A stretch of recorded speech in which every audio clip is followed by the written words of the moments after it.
I'm Ollie Welsh from Eurogamer, and welcome to Saturday's developer sessions at EGX 2015. Coming up at 4 o'clock, Naughty Dog will be talking us through some key moments in the making of the Uncharted games. At the end of this session, we're hoping to have some time for Q&A. If you do have a question, there's a microphone in this aisle here. When the time comes, please form a line behind that, and we'll do our best to get it to you if we can. Now, taking you through 47 minutes in the company of Agent 47 in the new Hitman game, please welcome from IO Interactive, Travis and Sven. Let's do this. You first. Me first. All right. Woo. Hello. Jesus. Oh, the mics are on. That's a lot of people. Whoa. Hello and welcome, everyone. Yeah. Let's do it, Sven. Yeah. Welcome, everyone. Thank you so much that you took the time joining us on a little dev session here today. Also, welcome everyone who has joined us on the interwebs via the live streams. And yeah. Also, very big shout out to the very insanely talented people back in Copenhagen, and also the insanely busy and hardworking people. You always have to keep in mind, we're merely the messengers. These are the guys who make this magic happen and work their asses off since 15 years. So how about we give them a small round of applause back to Copenhagen.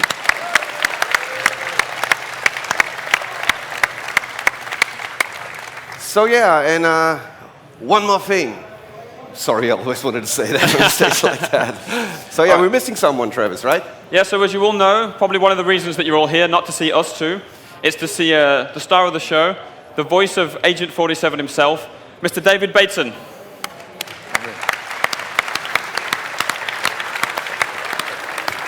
Hi. David. Oh. Hello, everyone.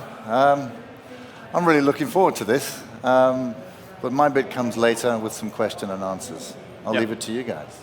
Yeah, so we're going to have a question and answer session at the end, as Ollie has already said. And a lot of the questions, please start to think of them for David about what it's like to be Agent 47 and what it's like to do all of the things that you've seen him do in the games. I'm sure David's got a lot of interesting stories about that. Yeah. But Sven, what are we starting with? Yeah. Please have a seat, take your stations. So, Hitman is a creative stealth action game featuring, of course, the world's ultimate assassin, Agent 47, this guy.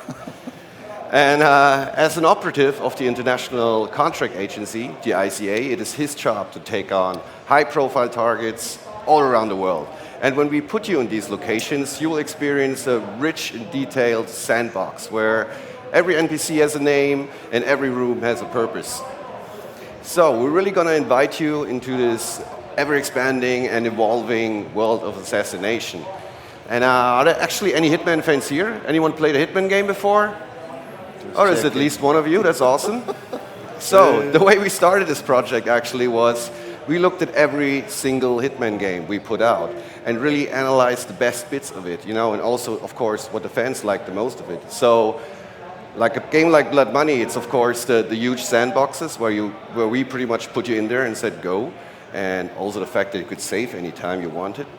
And then we had Hitman Absolution, which introduced, you know, a whole new level of visual fidelity, which was awesome. Also the way Agent 47 controls and so forth. So that was sort of the starting point for us. And we just keep adding up and started this project in this insanely awesome, exciting ride. So, Travis, maybe you want to tell us where we're going to today. Yeah, so today we're going to show you one of the levels from the game. This level is called the Showstopper. It's set in Paris. It's setting a really big palace. It's called Palais de Walewska. And you're there for one reason. You're actually there for two reasons. You're there for two targets. There's Viktor Novikov, and he's the owner of the fashion brand that's holding this fashion show. So the fashion brand is called Sanguine. He's the owner of this place. And he's also a very well-known oligarch. So people know who this guy is. They recognize his face. But you're there to take him down. You're also going to see that there's a secondary target as well. There's two targets in this location. She's called Dahlia. And they've got a bit of history together, and there's a story to tell there. And I think that's everything, Sven. If you're ready to roll, then let's do it. It's a bit of a special thing we're going to show you. We're going to fly around the level, and you'll see it all here. Sven, do it. Yeah. You'll find Viktor Novikov basking in the spotlight, while Dahlia Margolis hosts the heavily guarded auction on the second floor for a group of Iago's top customers. Now, event security will keep a watchful eye on any suspicious activity. But I trust your timeless look shall fit right in. Good luck, 47. Hosting the Sanguine Fall Fashion Show. So yeah, here we are in the front of the beautiful Palais of Leska. This is a huge environment for you guys to explore. And this mission actually takes place towards the end of the year. Imagine this as the last beautiful day between the transition of summer and autumn. And we really created the biggest levels ever in a Hitman game. And with that comes the ambition to create locations that feel sort of real, attached to some sort of reality, and act and react like you would expect them to do. Whether Sato, the archetypal left field artist, and Novakov.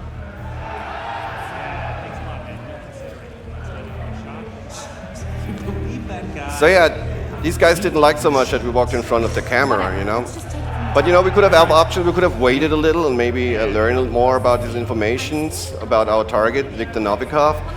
But what I'm going to do now is actually nothing you guys are able to do in the game. So I'm going to go over here.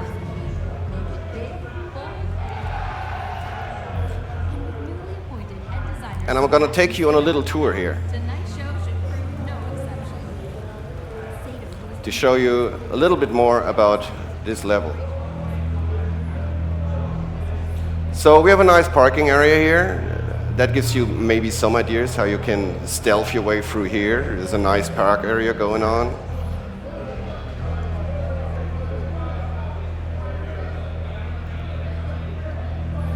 Making our way around here. And as you can already see there, the guests are here on this beautiful terrace. We have actually, the crowd system is back in Hitman, but on top of the crowds, we have actually over 300 fully simulated NPCs, and they're all active at the same time. And what that means is everything you do on one side on the level has an impact on the other side of the level. And just as a comparison, in our last game, Absolution, we had around 40 to 50 NPCs and the most dense checkpoints, so this is a massive increase. Also, every one of those 300 NPCs are potential targets for Contracts mode, which is also back from Absolution.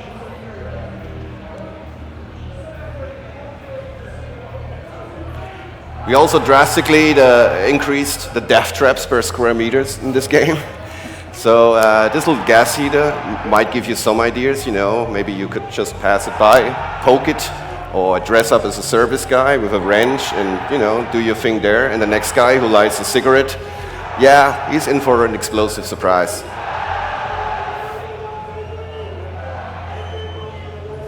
So we're heading inside here. Everything has a purpose in our levels. We don't fill up those rooms just for the sake of it. So as you can see here in the chandeliers, you can, you know, do a little thing there. Also back here is the bar. Maybe you guys saw one of our first gameplay videos where we actually poisoned Viktor Novikov here at this bar.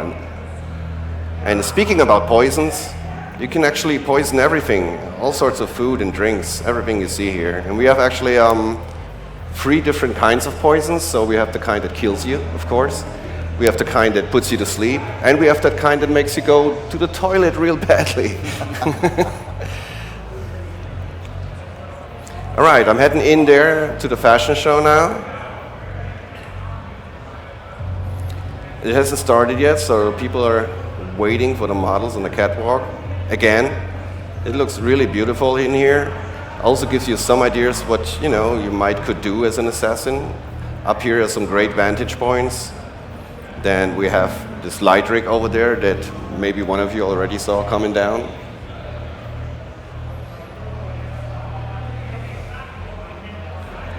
And I'm heading back now in the backstage area where the models are getting ready.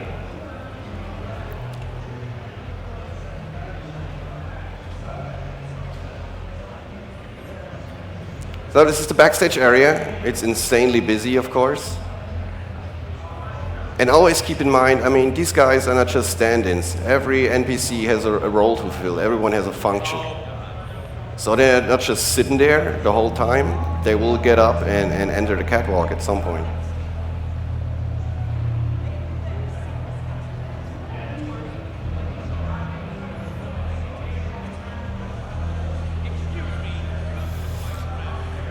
All right, I'm heading back outside now. Yeah, well, for some reason our level designers always put some interesting stuff in here. Taking a quick tour over here. So here's a tech crew, it's hanging out there, maybe they're on a break. And yeah, this is actually interesting. It's a box of crates, like what's interesting, a box of crates. So some of those crates get transported throughout the building, and you can actually put a weapon in there or some sort of other item that you have transported for you.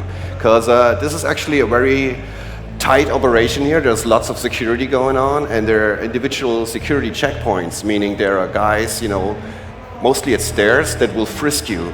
But as long as you don't have any weapon on you or anything suspicious, you're okay. And that's why you know, put your stuff in there and have it transported for you. Because the security guys, they know the person, right? But they don't know you. So that's a really cool gameplay mechanic, actually.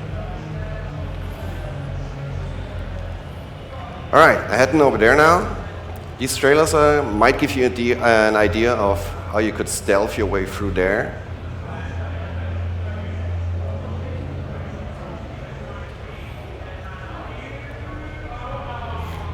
There's another area where mostly the staff hangs out, you know, having a cigarette. And this little house here is quite interesting, isn't it, Travis? It's very interesting. It's my favorite building. yeah. Maybe you want to explain what it is, actually. Yeah, so this is what we call a stash point. This is where before you start the level, when you're choosing your weapons, you can choose to put something in here and choose to hide it in there. It could be anything you've got in your inventory, and then later on when you get to into the level itself, you can go back there, pick it up, and then you've kind of added something to your inventory, so it adds this extra layer of what you want to take with you before the level, and then helps you plan your assassination during the level itself. Because of course, depending on when you pick it up, if you know you've got to get through a security checkpoint, you don't want to pick it up before that. So it's pretty interesting, that thing. Yeah, it's also kind of obvious to walk the red carpet with a sniper gun on your back. And actually, before each and every mission, you get a detailed briefing from your long-term handler, Diana. And you'll also be able to choose exactly what you want to bring with you in these levels. Yeah, that's one of those security checkpoints I was mentioning earlier. These guys are ready and happy to frisk everyone up those stairs, so they have a good job.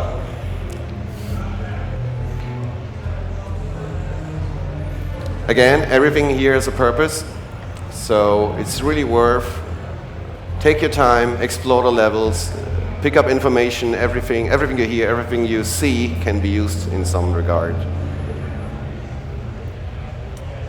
All right, we're outside now. This is actually the chopper of our main target. This is how he arrived. And you have complete freedom of approach in this game. So this is really a huge sandbox. We only actually dictate 3 things in this game, and that's get to your target, take your target out, and escape. And there are different meanings of escape, and this chopper is actually one of them.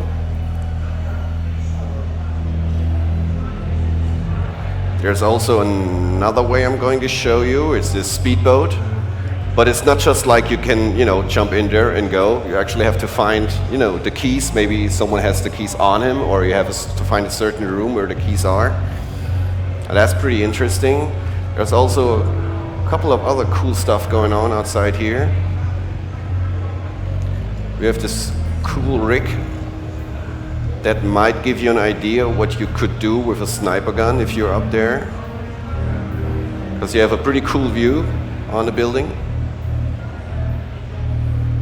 Also down here we have a barge that is actually loaded with fireworks, because what will happen is after this fashion show is done, there's a huge finale with a fireworks show. But you know, imagine what would happen if you find the technician who holds the remote for these fireworks and you trigger this thing early, because that would mean no one cares about a fashion show anymore. Everyone wants to see the fireworks, right? So everybody will head outside, and the host won't be very happy about this, and you know, this might create another opportunity for you.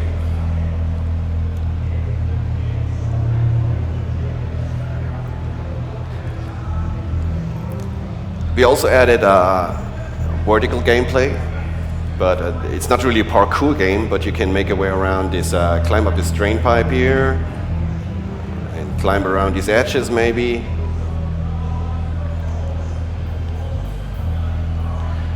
Here you have a guy smoking. It's never a good idea to smoke in a Hitman game, by the way, as you might know. All right, so I'm heading up here. Now this is actually a really cool room. This is where a secret auction is being held. And this is actually where I have to take out a secondary target. Maybe you can explain a little bit more about Dahlia, Travis. Yeah, so Dahlia is one of the targets alongside Viktor Novikov. And basically they're part of a spy ring called Iago.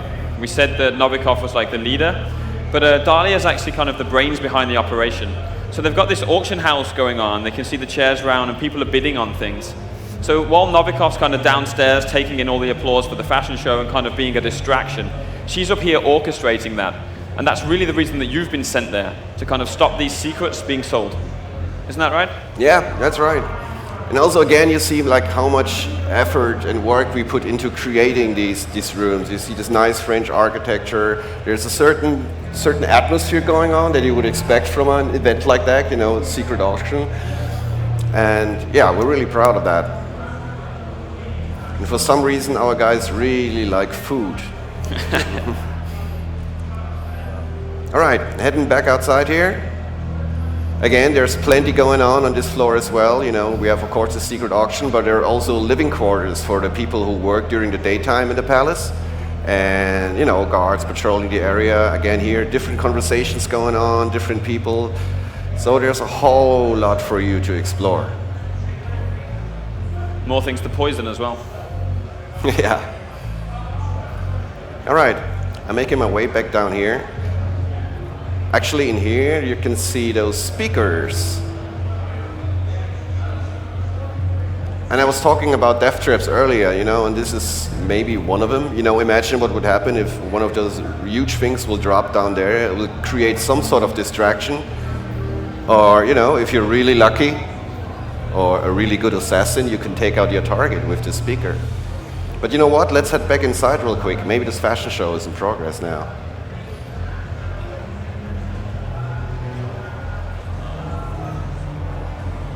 All right. Here we are. As you can see, the models are now on the catwalk.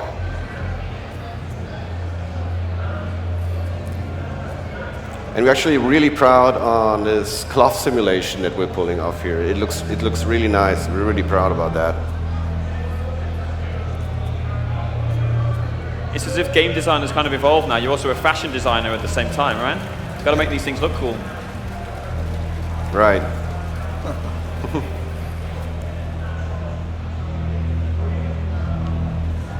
All right, I'm heading back outside, sorry.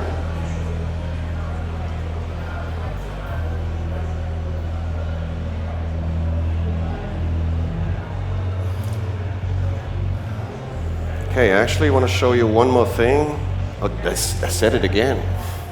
Not even on purpose. You love it. One more thing. Again and again and again. All right, I magically transported here.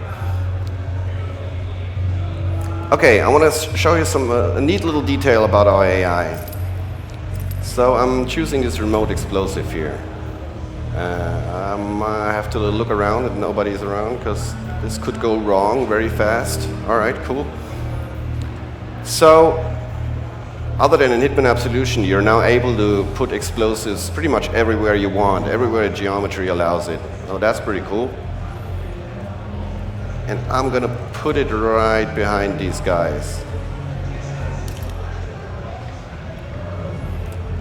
So, yeah, I mean, the obvious thing would be, you know, detonate. But do it. No, I won't do that. I will do something much cooler. So, here we have the coin. Another fan favorite. I'm gonna throw it right here. All right, so this created some attention, but they're not so much worried about a coin. They're gonna see this little explosive device now in the front. And what's happening now, the guard is going to defuse it.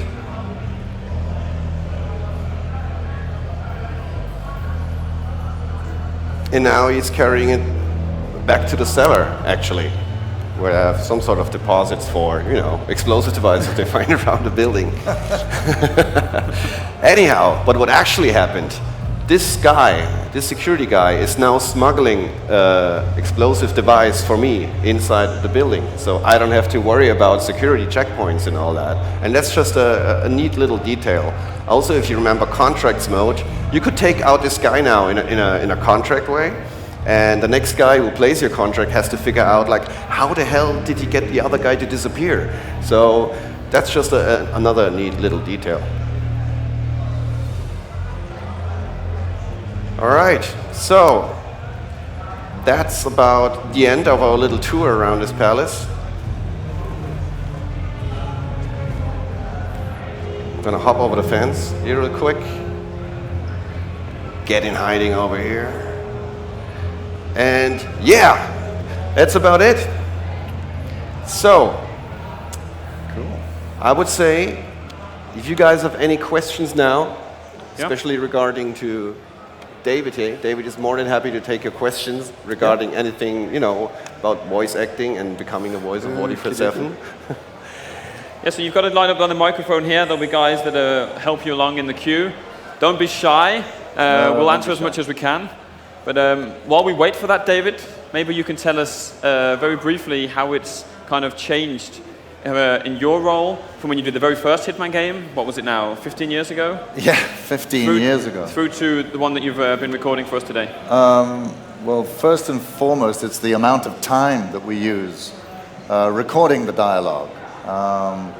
15 years ago, I think we recorded the whole game in 3 hours. All my dialogue, I mean. But now, at least with Absolution, it was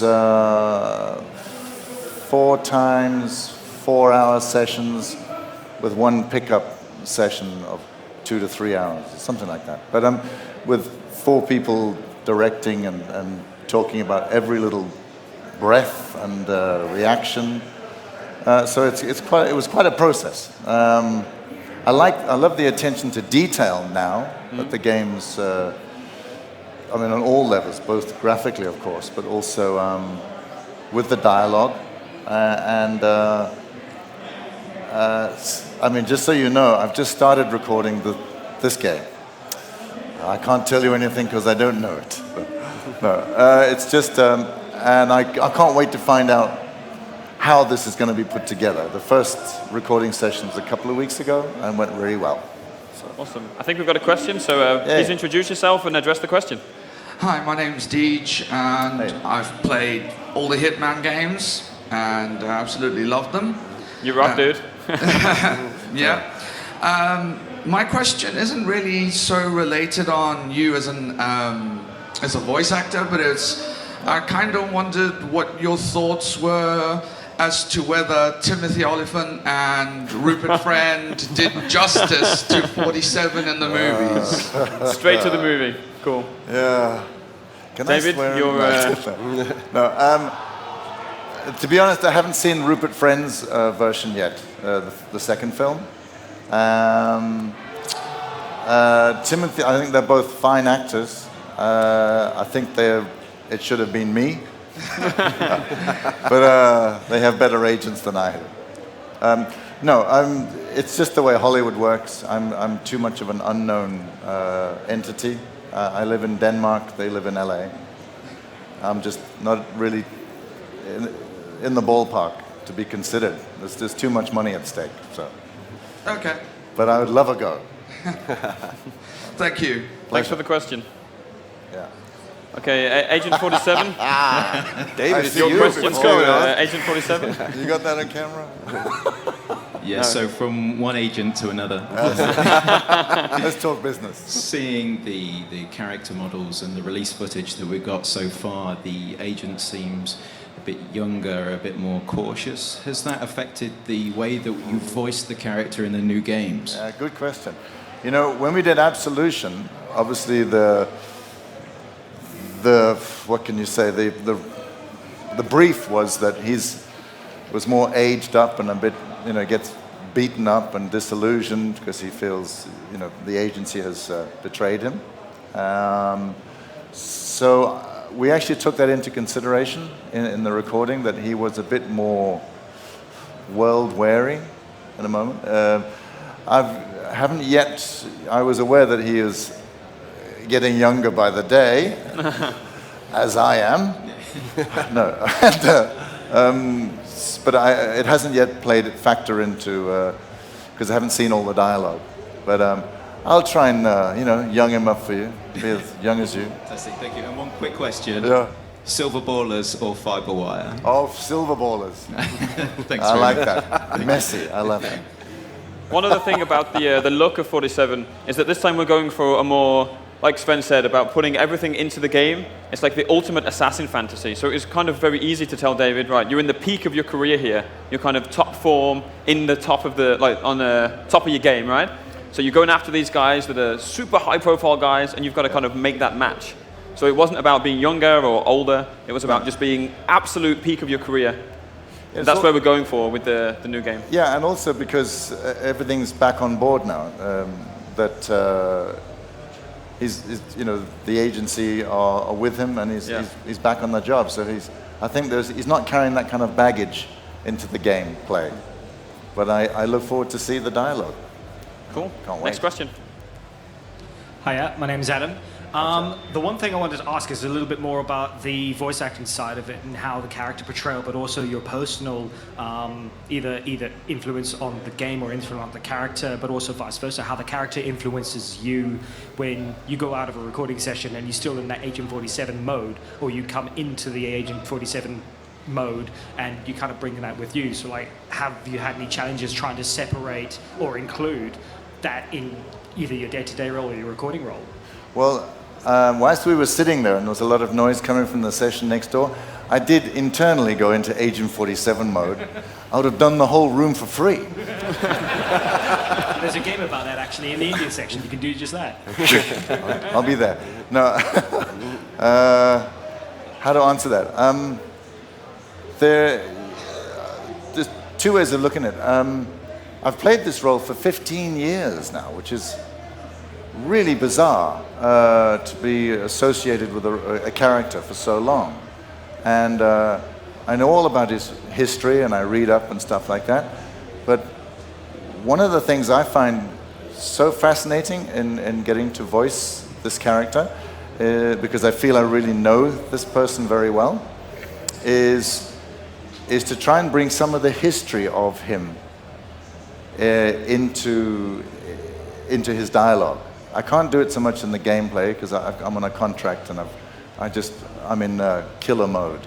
But I'm fascinated by his this sense of being alone and not knowing where he comes from, or that he knows where he comes from, but it's just that he has this distance to reality around it, which makes him such a good killer because he has no remorse. So I'm always interested in trying to bring a little bit extra into the dialogue, which you wouldn't be able to hear it, but maybe you might feel it.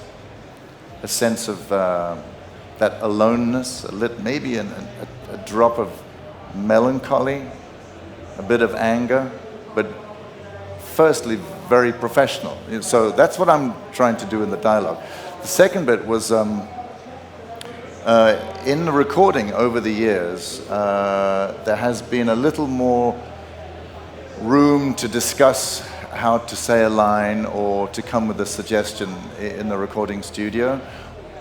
We are locked down by some very good restrictions on that, but I am able to kind of give them a bit more personality in the recording sessions, and that adds to this rapport I have with this guy. That's why I'd love to have played him in the film.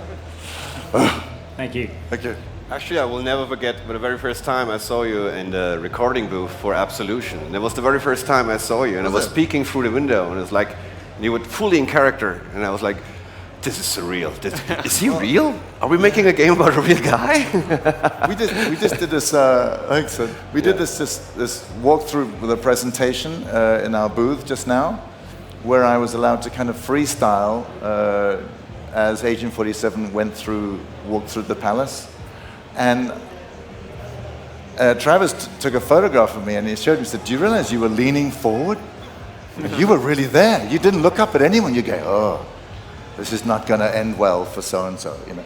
And I'm still fascinated by this character and everything he has to offer you. I have to tweet that now. Now you've talked about it, I have to show it. I have to tweet it. I'll do it afterwards. Yeah, do that. Hello, my name is Ricky.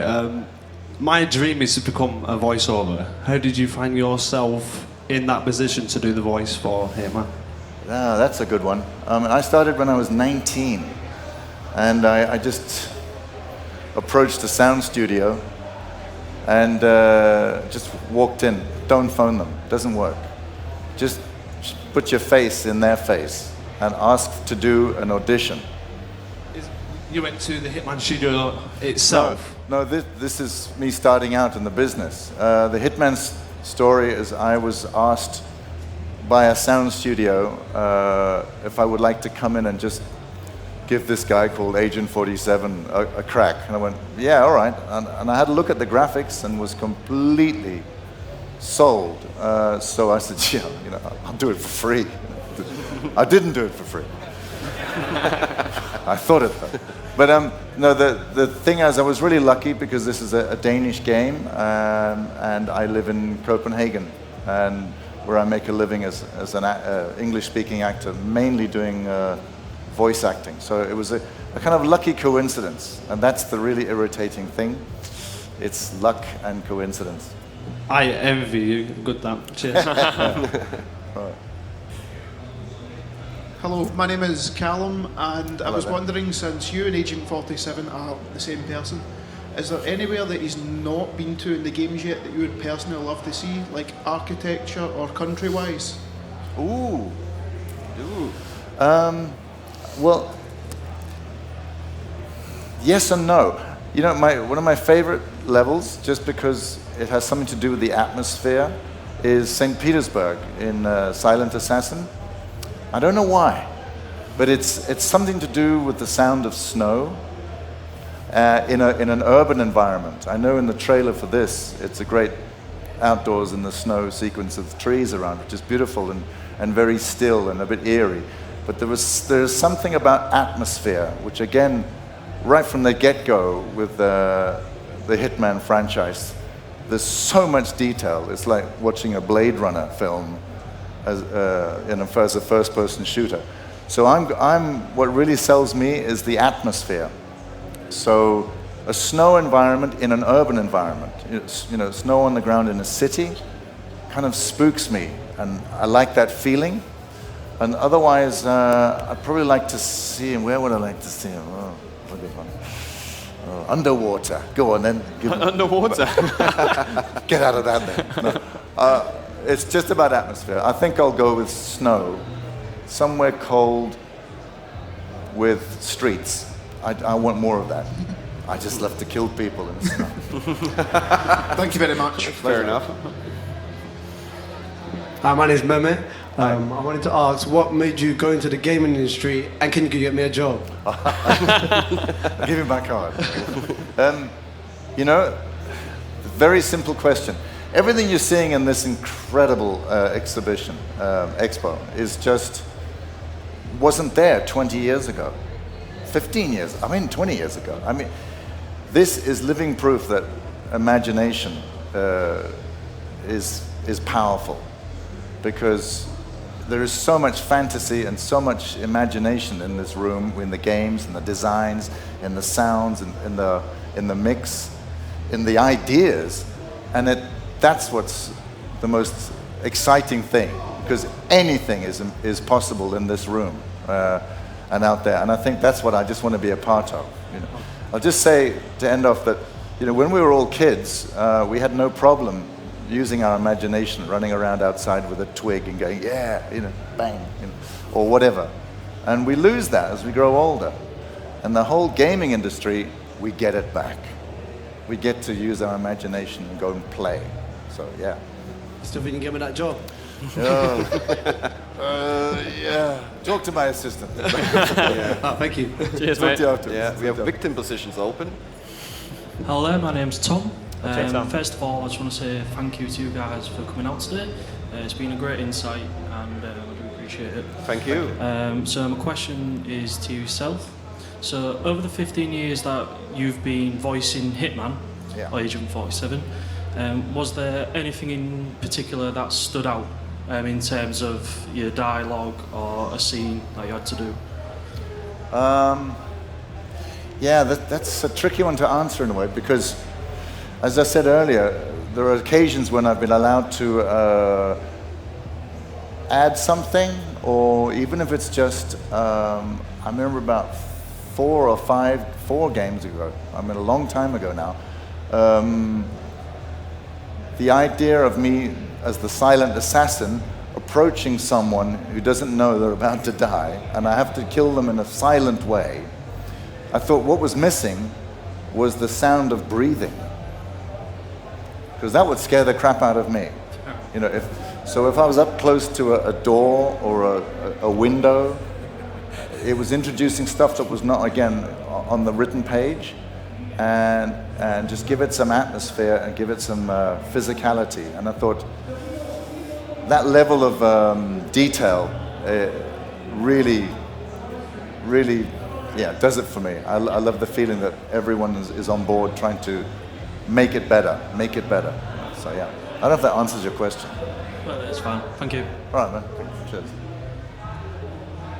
Hi, I'm Adam, long-time fan of the series. Is it all right if I ask for a quote? Yeah. You can try me. Okay. Can I record it too? All right, it's not from the series. Can you say, "Hi, I'm David Bateson, and this is my favourite store in the Citadel"? Are you familiar with the Mass Effect games? What are you going to do with it? Just record it. I mean, I could in the put it on Citadel. YouTube. Okay. Hi, I'm David Bateson, and this is my favorite story from the Citadel. Well, favourite store in the Citadel, but don't worry. Thank you. Yeah. Can you please share it? Can you please share it with us? Like, link us on Facebook or something if you do put it on YouTube. Yeah. Will do. We'll track you down. Yeah. And has anyone got any guns on them? Because I've got to go next door. Okay. It's actually perfect timing. Yeah. So yeah, thanks again. It really humbles us, like how many people showed up today. Like it's insane. Thank you so much, guys. It's awesome. And again, I mean, everything we learned over the course of 15 years went into this game. And actually, Travis showed me a really cool tweet about this yesterday from a fan that summarizes real neatly, because he was tweeting on our Hitman channel, "It's like a fine distilled malt whiskey." Yes. 15 years and kind I of really distilled like that. and... Yeah. So we really want to take you on this grand journey, and we promise you intense and pure assassin fantasy. So it's coming out in March. We started in March. Thank you so much that you guys been here today, and we'll see you next year, hopefully. One last thing, Sven. I just want to say that not just soon, but very, very soon, we're going to be talking a whole lot more about this world of assassination that we're building. So stay tuned on the social channels, of course, hitman.com/Twitter and Facebook and all those stuff. Yes. Actually, next week. Also, side note, isn't there something strange going on in our Hitman forums? That's why I'm saying soon and soon and soon. The world of assassination. The world of assassination. Very soon, guys. And sandbox. Cool. Thank you all for coming in. I hope you have a great show. And yeah, we'll be out now. At 4:30, David will be at our booth. He's very happy to, say hello to you guys, sign everything you have. Yeah. Body parts. Yes. Certain body parts. I'll take contracts, a freelance. He takes contract. Again, thank you so much. Thank you guys. Thank you, David, Travis, and Sven. Thank you. Let's just kind of mill around and grab our things.